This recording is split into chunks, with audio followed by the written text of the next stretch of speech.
Welcome to Alignment First, where we're on a mission to bring leaders back to their peace, purpose, and power. And I've got the opportunity to jam with Mo Fitzgerald today. She's a strategist, facilitator, teacher, and former National Women's Soccer League player. And most importantly, in this season of her life, the founder of Play Street Studio. Thank you so much for making the time today. I really appreciate you. And shout out to the Post, Christian Ponder, for bringing us together at the summit. We had an amazing conversation while we shared time and space together. And I'm looking forward to taking a deeper dive with you today. Likewise. Thank you for having me, Michael. I'm excited. Yeah, for sure. You're an intriguing individual. You're an accomplished author, and I'm genuinely curious. I just read a post on LinkedIn that you put out there about, and I think this really speaks to who you are as a person and a professional in everything that you do. And the title of the article was "Play is a Love Language." Tell me about that. It actually came out of our time at the summit. So we leave athletics, and as an athlete, you kind of lose that identity. It's the whole reason Christian Ponder started the Post, was to create this community where athletes could still retain their athlete identity, but repurpose it in new ways for entrepreneurship, business. Mm-hmm. So I was definitely, and as a first year founder, I am alone, right? Being a solo founder is very isolating. And I was just really missing, I was I'm just craving a summer camp, for adults. I just want to go play games, hang out with my friends like we used to. We never get to see our friends anymore. So anyway, made it to the summit.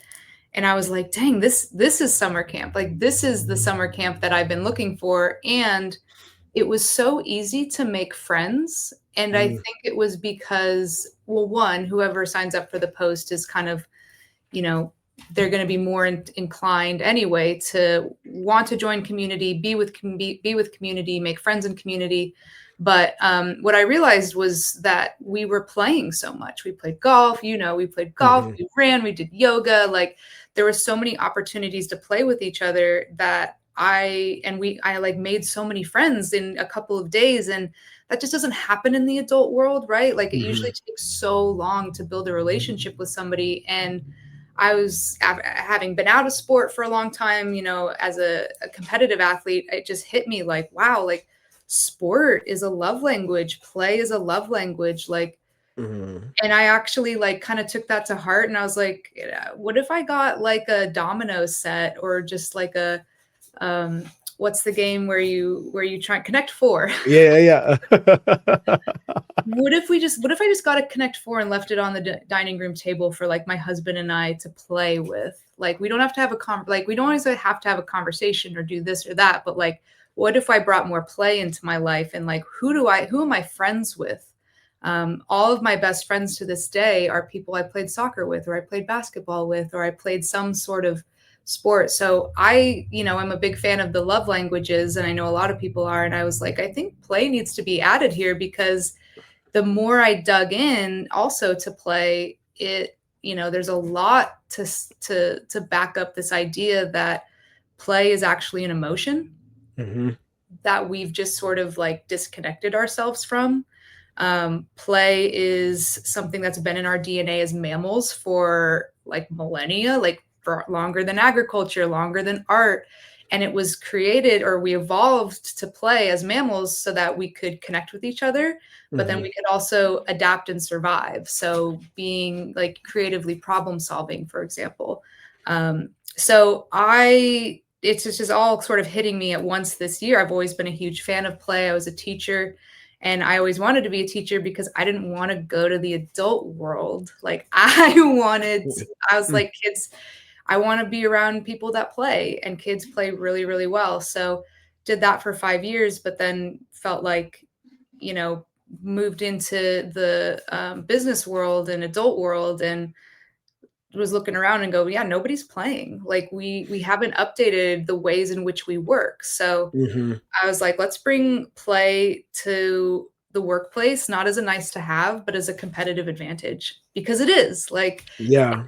And we know that because athletes play, artists play, and they're the coolest fucking people we have in our world. So Yeah.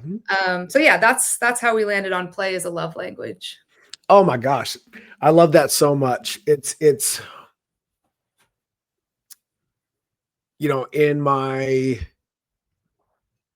journey through strength and conditioning and mentoring young coaches, it's one of the things that I feel like I didn't hit on enough in mentoring young coaches, in that you have machines and implements and tools to facilitate fitness, and like there's that purpose of picking it up and putting it down and all the methodology that surrounds that. And when but that's not its sole purpose and utility. And one of the things that I feel like separates the average coach from the transformational coaches out there is their ability to take these things that have a uh, a perception around them and use them and implement them from a different perspective. And play really sums up that practice. Mm. What if we use this tool differently towards the same end, and its utility is only limited by your creativity. Yeah.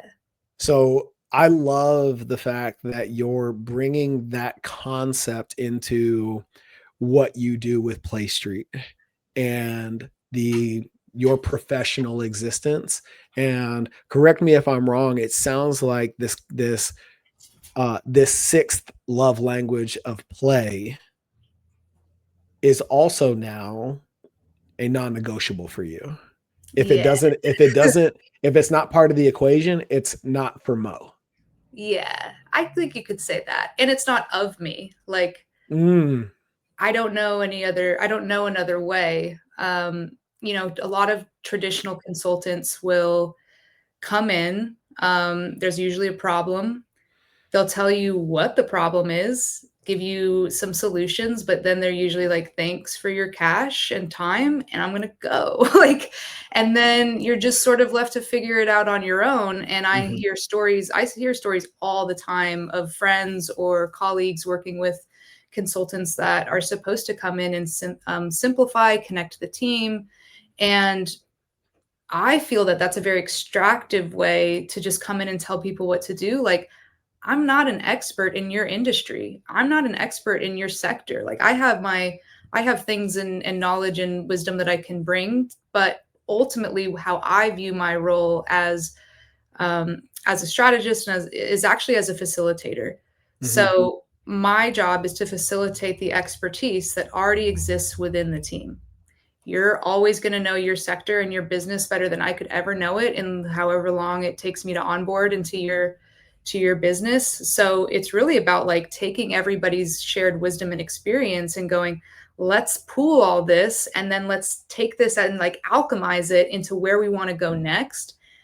The best way I know how to do that is through play. Like, that's Mhm. how I did it as a teacher. I think there's a lot of parallels between, you have a large group of people, probably, if you have a class that's 30 kids, they all have different backgrounds. Some of them speak different languages, right? Some of them didn't eat that morning. Some of them are, the natural 4.0 student.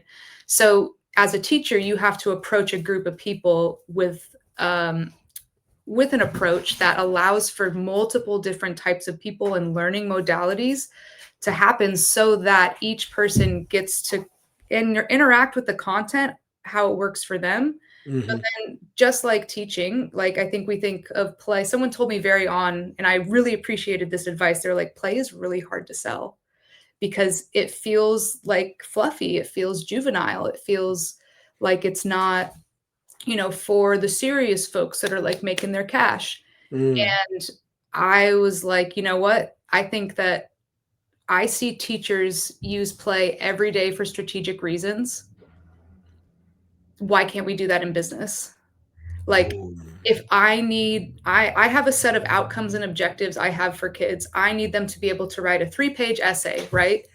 if I've got kids all over the place that don't know how to do that, I have to sort of like trick them into learning, right? Like get the vegetables in. So you play with the content, you play with the objectives, you play with, well, what does it mean if we do this? And what's the outcome here? And then eventually we get to this phase where everybody's learned the material, but it manifests differently for them. And that's what happens on teams. And that's really cool because a lot of times I work with marketing teams and they have the same strategy, right? But how it manifests through their expertise and their job function is very different. So, so yeah, it's just about like, let's just take what teachers do really, really well, which is like strategic play. We move people into a new place. And last thing I think I'll say about this on the teacher front is that, you know, in the 90s and 2000s, school really moved away from this like lecture style format. So I don't know how old you are, Michael, but I grew up in the 90s and 2000s experiencing more experiential types of learning. So the modern, like my peers, Gen Z, modern workers did not grow up in lecture style education. However, our modern business practices are still lecture style engagement, right? Yep. Like someone shows up with a presentation or a deck, talk at everybody for an hour. Maybe there's some questions at the end, or we need to solve this thing. What are we going to do? And then we all just like sit in a circle and stare at each other and spin around. Yeah. Like we can use a creative exercise. Actually, it'll take us 45 minutes and we'll land somewhere really sick. Like, so I'm trying to bridge the gap between the changes in the workforce for millennials and Gen Z, and there's a huge disconnect, right? So in what they're experiencing and want out of work versus what the actual system is now. So to simplify all of it down, it's like, well, let's just bring play to the workplace, right? Yeah. So That's awesome. So I want to play a game of high or low. How old do you think I am? Oh no, I'm really up for it. Let me think about this. I'm gonna go with 42. Oh, you're like, we're just gonna go ahead and say that you nailed it because I turned 42 in March. Nice. Well done. Are you an Aries? Yes. Yeah, I get that energy from you. You're fiery. Ooh. All right. Put a pin in that. We're gonna no, because I feel like this mechanism of play, there's a spiritual, astrological, esoteric component to this philosophy for you. It is so much, and if I'm off base, call me out. But the energy that I get from you is that there's something higher that called that into you, that brought it into manifest. Is that on point? Okay. I would say so. Yeah, I would say it felt very existential, esoteric, and when I was, noodling and brainstorming on what the business would be, I was just kind of looking around at the world and was like, where is there energy? Where do I feel energy and where do I feel hope? And I just kept coming back to sport and art. And I was like, what's the unifying theme between sport and art? Let's play, right? Like artists play, athletes play. So I think that it just felt like this natural, well, I want to bring these two worlds together. I want to make play a thing. I want to make it a movement so that people feel like their souls aren't sucking out of them at work. Like, yeah, I've been there and I know lots of people in those positions, and it doesn't have to be like work. A lot of times the work that we do should be fun. Yeah. Whoa, like crazy. Like Yeah. if you're working for a sneaker company, like, and you're designing sneakers, like you should be having fun at your job, right? Like so there's no reason that we need to separate play and rigor. And I think that's what I've been like able to bring together. Yeah. So let me ask you this on that point, this attempt to separate play and rigor. What is the difference in your mind's eye between practice and play? I love this question so much. No one's ever asked it, but I love it because as a player, when I played soccer, I loved to train. Like when I first started playing with the Thorns, I told the coach when I wasn't on the team, I said, just let me come train. Like that's all I want to do. I'll be free. Like don't worry about it. Don't have to pay me. You don't even call me by my name. Like he would call me by someone else's name half the time. And I'm not kidding. Like so I love to train, and I think that, and I know that creativity is actually a practice, right? Like play itself is a practice because we have that, like it's in our DNA to have that, but we have to like keep the muscle going, so to speak. Mm-hmm. And I do link creativity and play pretty strongly.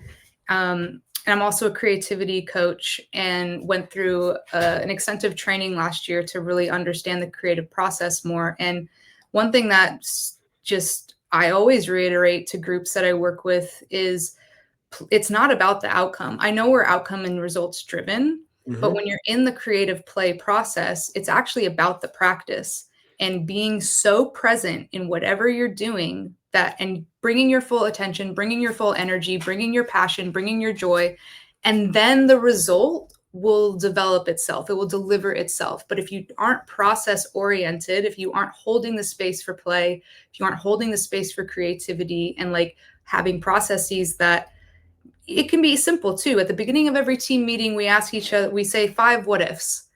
What if this podcast breaks records? What if this podcast becomes a life changer for half the world?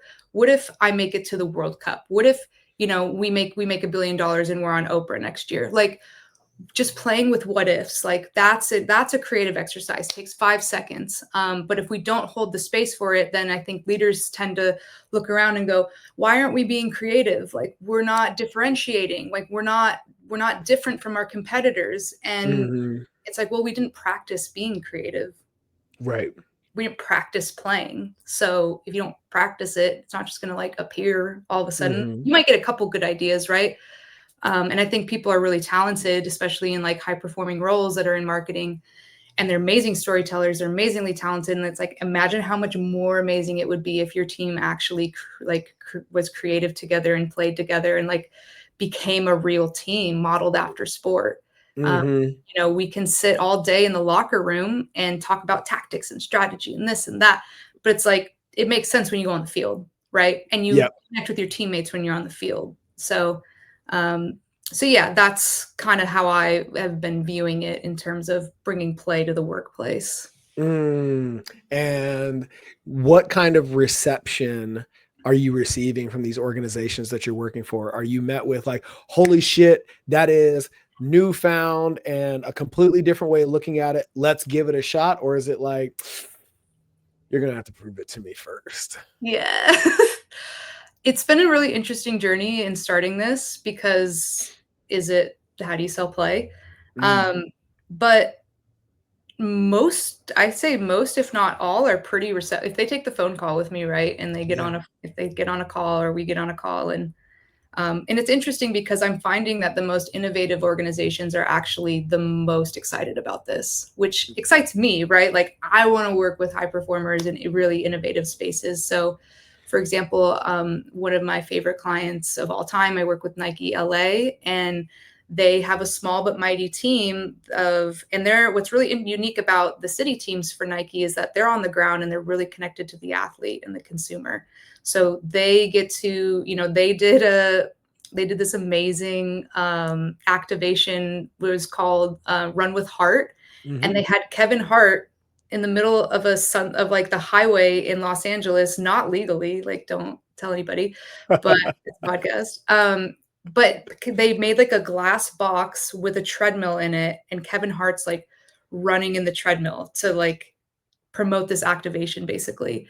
So they're doing like really interesting fun things. They did like the Megan Thee Stallion Hottie Walk. They did the After Dark 5K last year, which was like really amazing really amazing activation where, women don't feel safe running at night.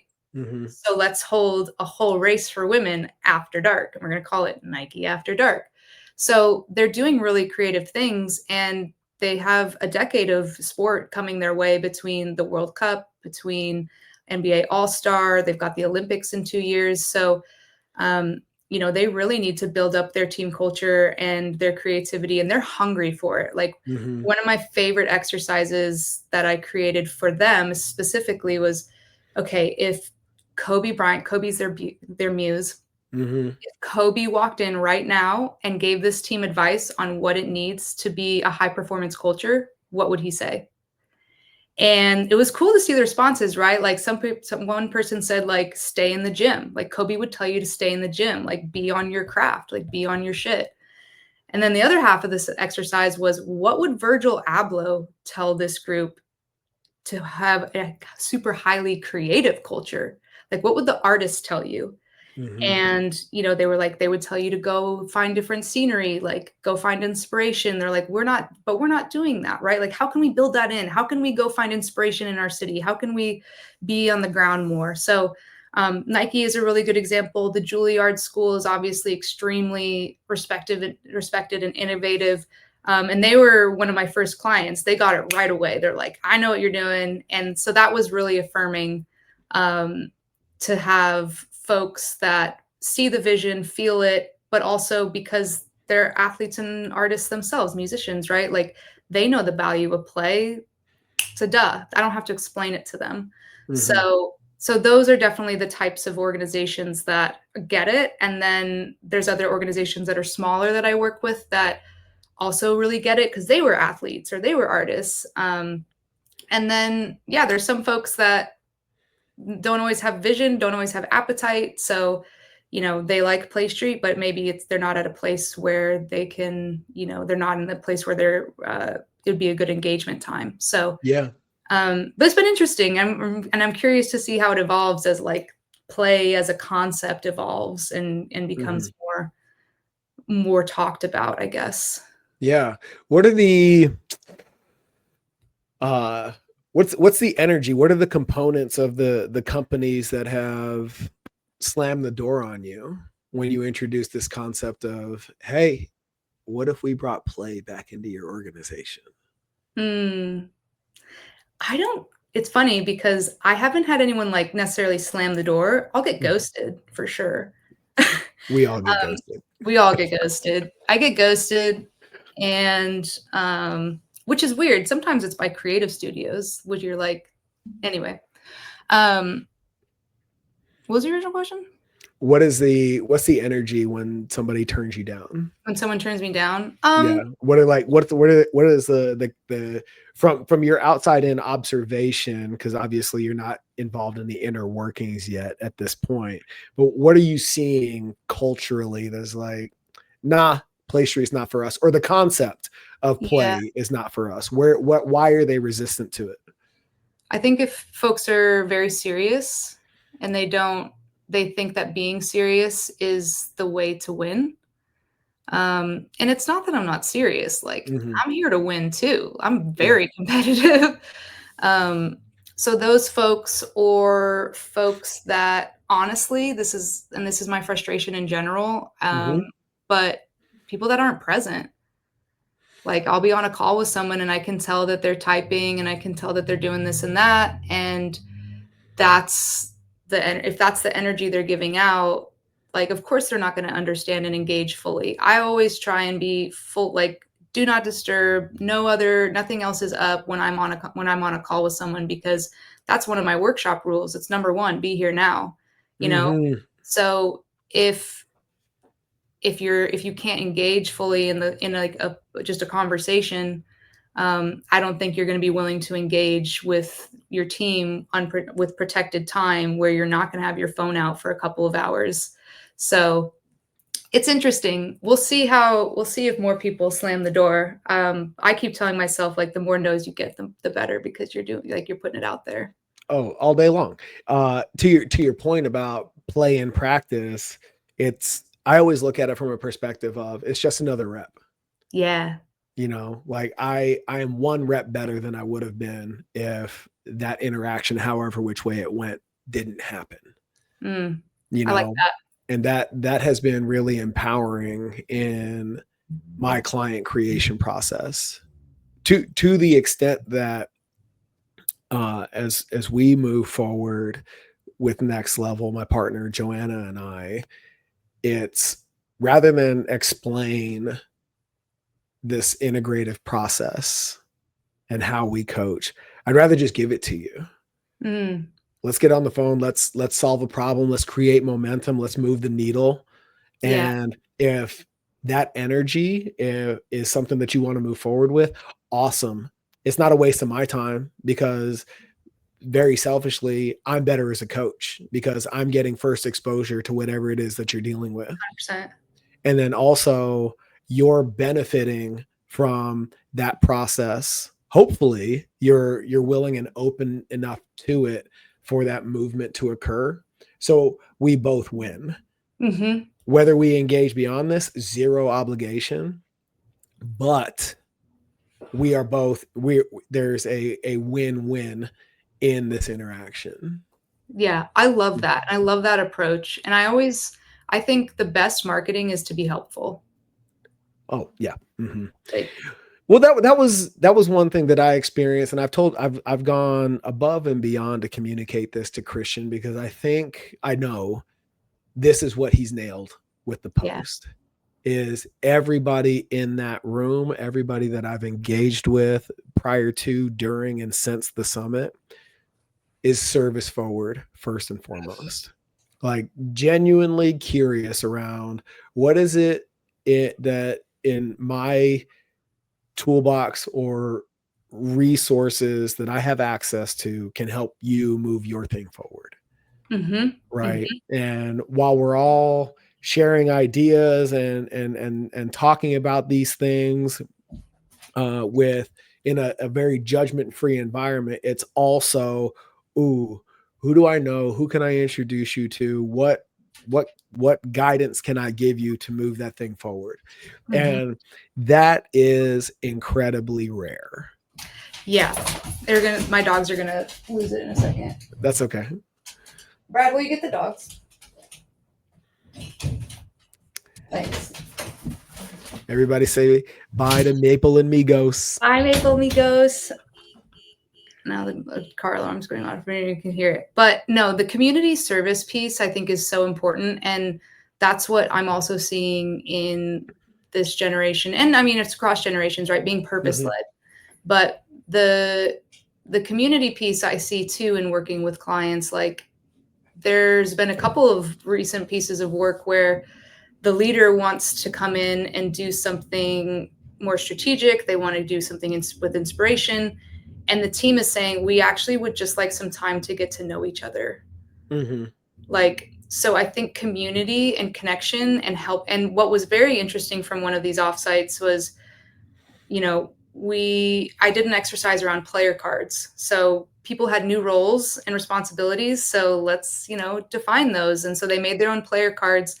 And what people got out of it the most was not actually learning about themselves, but learning about other people. Mm-hmm. And they were like, we loved learning about other people, getting clarity about what other people do, learning about their lives. So I think that connection is just something that everybody craves. And to your point around the posts, like it's 100% response rate. Like everybody wants to help. Everybody wants to connect you with so-and-so. And I think that leadership really is about serving community. I always try to challenge leaders to think beyond engagement. So a lot of times we think like, oh, how can we engage with women more? Now we're getting a sunset glow. How can I engage with women more? And I'm going, no. Let's ask a higher vibration question. The higher vibration question is, how can I lead for her? What kind of a leader does she need in this industry? So if I'm a sportswear company, it's like, what does the female athlete need right now? What does she need in 5 years? What does she need in 10 years? Not like, how can we grab her attention, but like, how can we be the leader in the sector so that we create a new place for her, basically. Like she's accepted into this world in a way that, like, to keep going with the athlete example, like women don't see themselves in traditional athletics predominantly. So yeah, it's about creating the space and inclusivity, I think, for if you do have that sort of power to do it for the people around you. I think that, yeah, community building is honestly the direction brands are going, and will have to continue going down to stay relevant. Well, I 100% agree, with as things are moving more and more, uh, becoming more and more reliant on AI and the internet, our access to each other has never been greater, but our confinement and isolation is also increasing in correlation to it, right? And that creates a very transactional dynamic from person to person, which is the antithesis of everything that we're talking about right now, which makes what we do as coaches and consultants almost, dare I say, uh, technology proof, because the one Yeah. thing AI is not going to give you is that EQ, right? That ability to read the room and create context and nuance, you know, beyond that transaction, Mm-hmm. right? Here's the language that you would use to convince somebody to come your way. Well, that doesn't help if it doesn't serve their highest and best purpose, right? And being able, it's nearly impossible to tease that out if we're not in each other's physical space with the ability to read all the nonverbals, Mm-hmm. right? A transcript of a conversation will only take you so far, Right. you know. And I'm curious in terms of uh um scale of 1 to 10, how much better is an in-person engagement versus anything that you might do organizationally or via community, via Zoom. I would say the work just like it's exponential impact. Mm-hmm. So it's, I mean, probably a 10. Like Yeah. working in person, like to your point, all of those, most of communication is nonverbal. A lot Mm-hmm. of a lot of play is nonverbal, Mm-hmm. right? Like so, and I think that we as the Western society have really like cut ourselves off from the body. And now Yeah. we have that even worse now because we're on Zoom all day and I only exist from here up Yeah. and you only exist from here up. And that Mm-hmm. just like takes away this whole experience of me, yeah, it's our bodies being in the same physical space together and experiencing something together. And there's real oxytocin and bonding that happens from that. Like science will tell you, like, this is real. So Mm-hmm. I always prefer in person. I've done Zoom and will continue to do Zoom just because it's a really cost effective way to also do this work. But and to your point, human facilitation, human coaching will never be taken over by technology, and that's, Mm-hmm. I feel that it's a very future proof job or vocation because it's, yeah, no computer is gonna, you don't want to hire a computer to come in and facilitate a group of people about a problem. Mm-hmm. Not going to listen to it. They're not going to get the nuance. They're not going to get the emotional intelligence. They're not going to be able to read the room. So, yeah, I think that anyone that's thinking about getting into facilitation or trying to be future proof in some way, like Mm-hmm. definitely move in this way because nothing will replace that human one-to-one connection. It's there on Zoom, but it's just expedited and Yeah. it just blows up when you're in person. When you transitioned away from teaching, what was your evolution into consulting? Such a good question. I left teaching after 5 years. I was pretty burnt out. My Mm-hmm. mom was a special ed teacher for 30 years, so I was fully aware of this broken system. Never truly wanted to get into teaching because of that, but I love teaching. I love kids. I love making new curriculum. And yeah, I got to a point where I was pretty burnt out and was transitioning. So wanted to get out of teaching. A friend of mine who I've had for a long time, who we played soccer together, she said, "Hey, I think you'd be really good at this job. And yeah, do you want to come interview?" Basically, and I was like, "Oh, I'll do this for a year. We'll figure it out." Full transparency, didn't know what they did. Didn't know who my manager was for like the first 6 months. Didn't know I had a manager. Like, You are so my people. I I'm was just going like, to go where the energy takes me and see what no, happens. yeah. Well, figure it out. That's always Yeah. been like, we'll just figure it out. And I feel that if you've ever been a teacher, you have every job after that is easy. Like, because I remember starting that job and looking around and being like, I can go to the bathroom when I want. I can go get a coffee. And I would finish my work by like 10 a.m. because when you're a teacher, you get 30 minutes in the morning to answer emails, do all your planning, do all your prep, do all your grading. Then you're on for all day.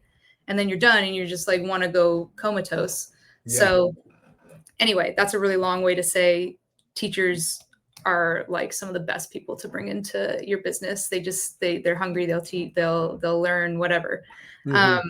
So then I was there for 5 years at this agency. We worked across sectors. We worked with Nike, Jordan Brand, Clinique, worked on things with Porsche, Masterclass, Patreon, Discord.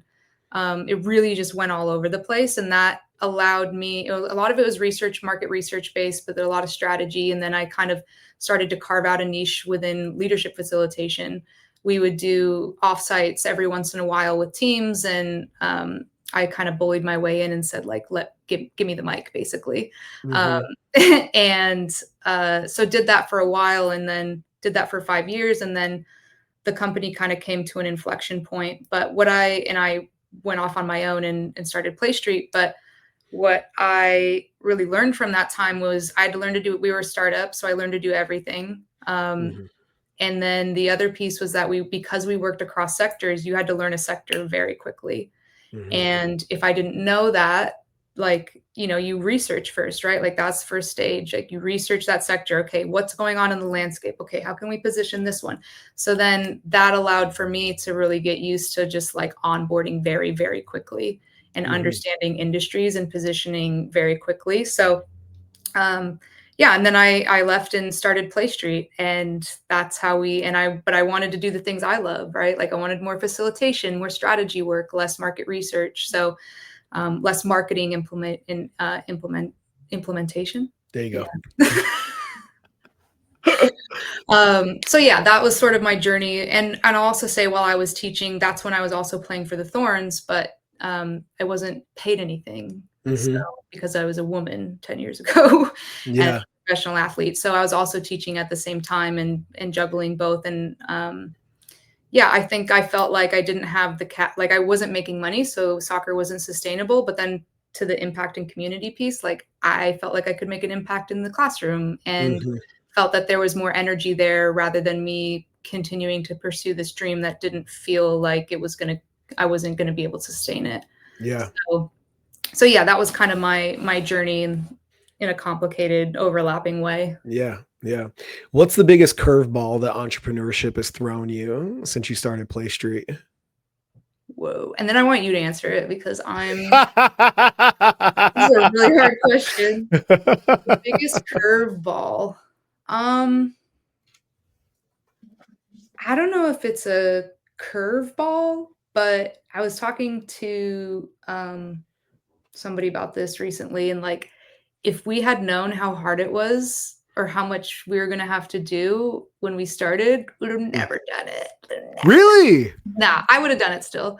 But it's just when you don't know, what you don't know is a nice place to be. Naivety is a nice place to be when you're starting out. And the more you get going, the more you realize you don't know what you don't like. You know what you don't know. And then it's trying to move into like, I know what I don't know. I know what I know. I know the people that will not. Like it just becomes this puzzle piece that you start to figure out. And I think what I'm coming to terms with, and I think a lot of folks struggle with maybe in entrepreneurship, is like moving from, okay, I'm going to retrofit like typically we retrofit ourselves into a work environment and into a position that's been created for us. And now when you're working for yourself, you go, what's my skill set and expertise? If I were to create a position that set me up for success, what is that? And then how do I build a team around me to support like my abilities, right? Like it's a weird twist. It's a weird flip. And I think that's probably the biggest curveball, is being like, I'm hiring someone so I have more time in my zone of genius and they're supporting me, right? Like they're supporting the work that I've started. So, and I know Play Street is beyond me. It's not, I don't want to identify too much with it as a person, but it's your baby, it feels like yours. So yeah. What is yours, Michael? The coming around to this is actually the work that I've been doing for me, on me in 2025, and that I'm taking Mm, with me into 26. And it was the curveball I didn't see coming was realizing, accepting, and understanding that for a really, really long time I was solving the wrong problem for my highest and best use. interesting. So what that looks Yeah, what like, that look like? yeah. So I've spent the last quarter century in strength and conditioning somehow, some way.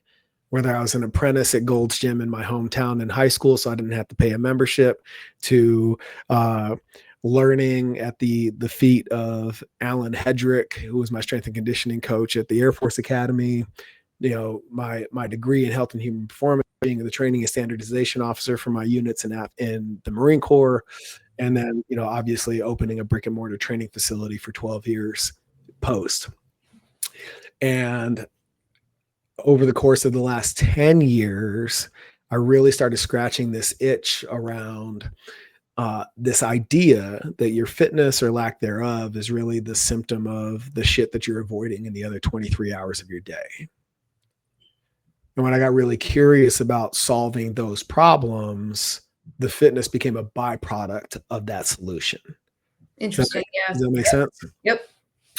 So where this comes to a head is if all we're focusing on, if the thing we're selling is fitness, it became a very difficult bridge to connect that leadership and character development component Mm, versus the reverse engineering of creating the identity, the habits, behaviors, patterns, and beliefs that support it. And then every goal is a byproduct of said identity compared to the goals that we're supposed to substantiate it mm, in an old and outdated methodology of coaching. Does that make sense? yep. And, and to unwind that and repackage it to deliver it to our clients was riddled with um, friction and obstacles Mm, because the way I'd been doing it and the way I came to it um, was so organic and part of the training and coaching philosophy that I had built. It felt like for a long time this shotgun blast of like awesome things.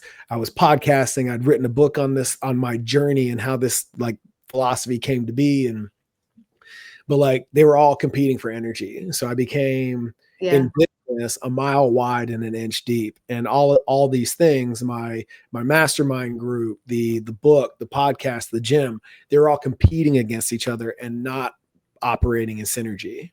Mm, And I had to step away a few years ago for 2 weeks and just be with myself, alone with my thoughts, uh, on a mountain in a foreign country, and run out of all the intellectualization of it all, yeah.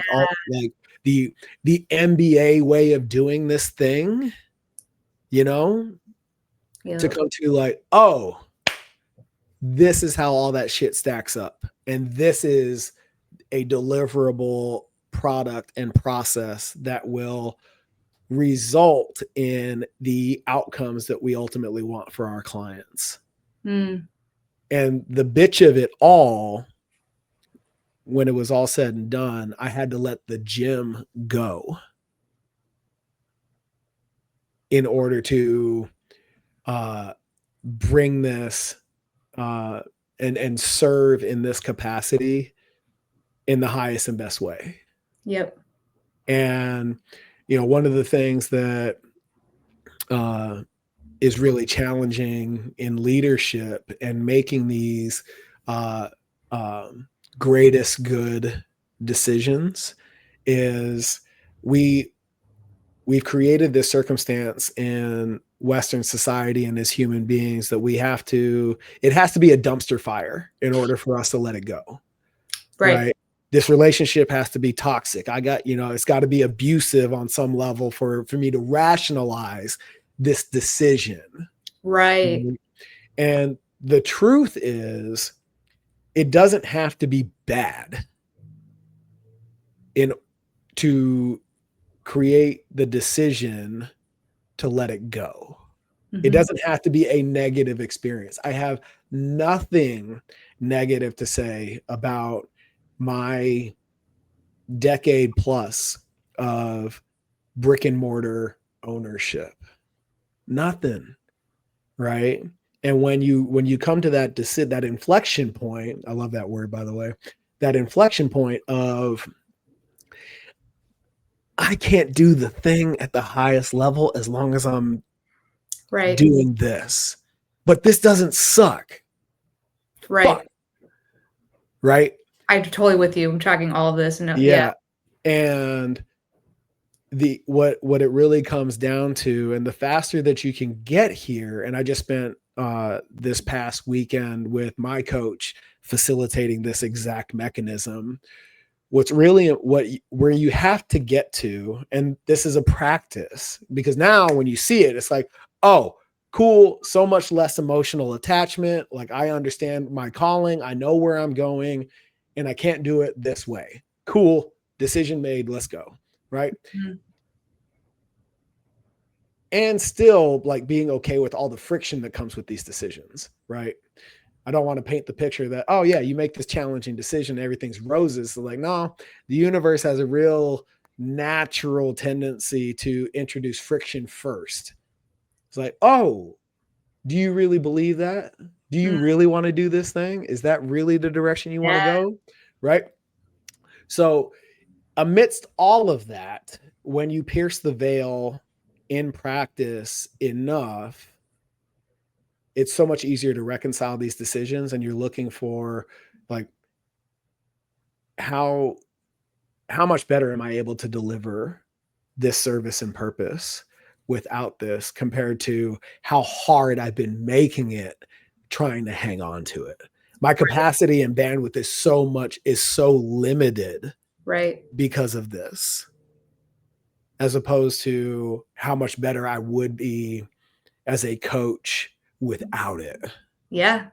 And playing how much better do I want to be in service and calling and mission and vision, compared to how stunted is that by virtue of trying to continue to do it the old way. Right.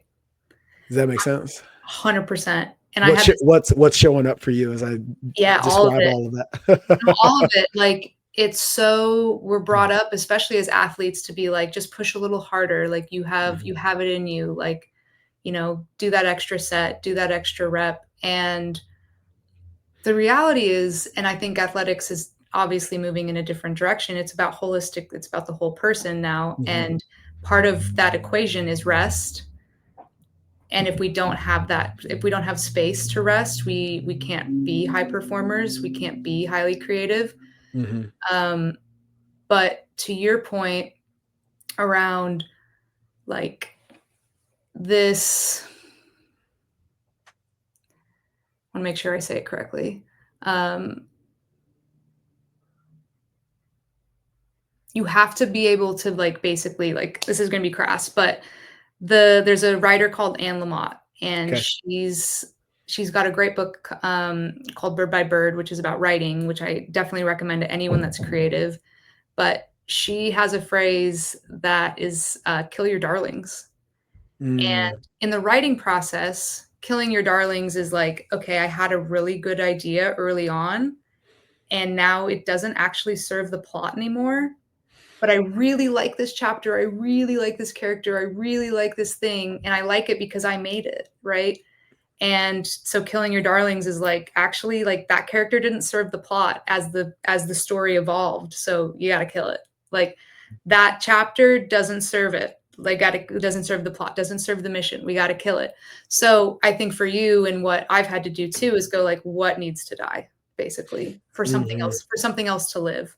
Yep. And no, leave space for an enthusiastic yes. That's what Adrienne Marie Brown always says. And so I think, and for you, like, as you continue to own your zone of genius as a coach and as a mentor, you only have so much time to dedicate to that. And so it's like, what is Michael's expertise? And I think that's what we all have to ask ourselves, is like, what am I actually good at? Deepak Chopra talks about, if you align your talents and your unique gifts with purpose and service for the community, the universe will conspire to make all of your dreams come true. Yeah. So, Ikigai. yeah, I love Deepak. Yeah. So it's, everyone should be asking themselves, if you are like thinking about, like, I need to trim down, like, what are you good at? What is your expertise? What gives you energy? And energy can come in the form of cash. It can come in the form of human relationship. It can come in so many ways, but you always want a good return on investment for your energy. So I think that everything you're saying is so important, and it's something I'm still trying to learn, because when you can do it all and you've learned to do it all, you just keep doing it all. And then you're like burnt out horizontal over the weekends and going like, why do I just crave sugar? Like, I have a mentor who has, given me the gift of his time and energy over the last 5 or so years. And everything that he's about is ROE, return on energy. Writing it down. Write that down. And he's like, what are you getting for all of that? That's the question that he makes me answer when I come to him with a problem. And I'm a really solution-oriented individual. And still he's like, what are you getting in return for that? Like, what is the universe giving back to you through that behavior, through that pattern? And more often than not, especially when it's causing me friction, the answer is like little to nothing. Yeah. So he's like, so why do you keep doing it? And he plants this seed that it empowers me to look at it from a different perspective. And without fail, every single time, 1000% of the time, I'm like, oh, there it is. It's that easy. Okay, got it. And I feel like the dark side of the education coin, because I'm a self-proclaimed recovering credential chaser, is this habit of intellectualizing things, right? Because if there's a framework for it, then I can remove the emotional component and find a solution. And that is so far from the human dynamic, right? And I'm moving into this practice more readily as time goes on. Before I start to experiment with solutions, the foundation of the thought exercise is, what if it was easy? What if it was easy? Because when you do it the old way, right, through rationalization, logic, intellectualizing it, it inherently makes it so much more fucking complicated. Yep. Right. And when, to your point about, this existence that's from the shoulders up, by asking the question up front, what if it were easy? It takes you out of this and puts you in this. And it's such a dose of my own medicine, because when I'm working with clients, I'm always like, hey, let's unpack the pattern. How often did your heart or your gut tell you to do something, and your brain came over the top and fucked it all up? Yep. Right. So what if we just that working knowledge helps you create the plan. Right. But your heart and your gut, that intuition, is what creates the foundation for how Mo is going to execute that divine plan, how Michael is going to serve his highest purpose. Mm-hmm. Because this is paint by numbers. This is what the book says you should do. But that is not Play Street. Yeah. That is not next level. You know what I mean? Yeah. No, I'm 100% with you. And you were talking about it earlier when you make decisions, you go out to nature and you get quiet so you can hear your own voice. That's exactly how I make decisions too, big ones. Go out in nature, bring my journal and get quiet so that I can actually hear my voice. I think a lot of us think intuition or ideas come in this like big like flashing lights, like Hollywood sign. And it's actually like a very small whisper that you have to create the space for to listen to.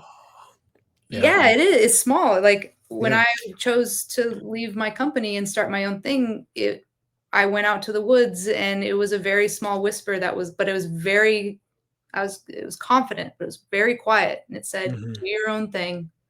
And I said, okay, we'll do our own thing. And I've been there where the rational mind starts to take over. I am a critical overanalyzer. People call me moveranalyze. Ooh. Not as much anymore, which is great progress. And but the rational mind, whenever I start playing the should game, I know it's over. I know I don't want to do it. I'm like, I should do this. I should do that. I should reach out to this person. I should be. And I'm like, nope. If you're trying to convince yourself of why you should do it, your gut is actually not giving you any energy and your brain is now taken over. You just don't like your answer. You don't like the answer that your gut gave you. Right? Yeah. One of the things that my partner and I have implemented between the two of us beyond roles and responsibilities is simply acknowledging being okay with the worst case scenario, right? Case in point, the worst case scenario would be we break up and go our separate ways, right? Like for where we are and moving forward with this conversation, I am okay if that happened, because that means it's our time. And to your point about killing your darlings, right? That it's okay. And in a particular circumstance, that would be necessary. Yeah. Right. And it gives you the freedom to explore everything south of that worst case scenario. Now you have freedom. You've acknowledged where the edge is and you can get real close to it and play full out, as opposed to this unspoken, like, oh wait, this is what I think the worst case scenario is. Is that what he thinks the worst case scenario is? What, now you're playing with kid gloves because you don't want to push each other over. Right. And you're not having the conversation. And you're not playing. You're not playing. Yeah. You're not playing. You're on the bench. Yeah. Yeah. No, I love that. Yeah. This has been such a lovely conversation. Like it's given me so much energy. Like what an ROE. Yeah, there you go. You're the best. You're the best. I was so looking forward to this. Your outlook on performance, on goal attainment through the process of play, I feel like is unique and is so much needed in the workplace now more than ever. And what you're talking about is not like Google, where we're just going to put a foosball table in the fucking break room and everybody's going to have that's not what we're talking about, right? That's recreation. What you're talking about is the practice of play. And it's so unique that practice of creativity is necessary to make it cultural. Yeah. So I appreciate everything that you're doing through Play Street, and I want you to know that all of our resources at Next Level are behind you in this initiative, and I know for sure there's collaboration down the road between us, for sure. Yeah. No, I appreciate that so much, Michael. Like I'm so glad that we got to talk at the post summit and just hearing about your journey and everything that you're doing in service. Like I feel like you are a well of energy, just abundance. And it's so cool to just get to have the conversation with you and come on here and talk about some of these things. So I just appreciate you and your work, and I appreciate you, championing Play Street. Like it's a new concept, but an old one at the same Yeah, time. 100%. Well, we're in that evolution, if believe in the stars and the cosmos, where the old is becoming new again.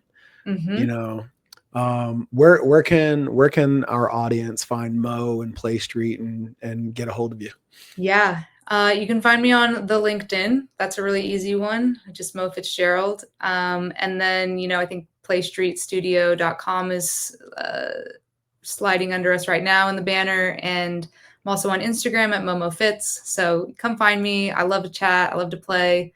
Um, and yeah, just it doesn't have to be formal. It can be informal too. So We can play. we can play. We're just playing. That's what's up. Yeah. Cool. For everybody out there listening, remember, if your desire is to become the fittest leader possible, that begins with integrity, courage, and ownership. And it's all built on the foundation of alignment first. We'll see you next time.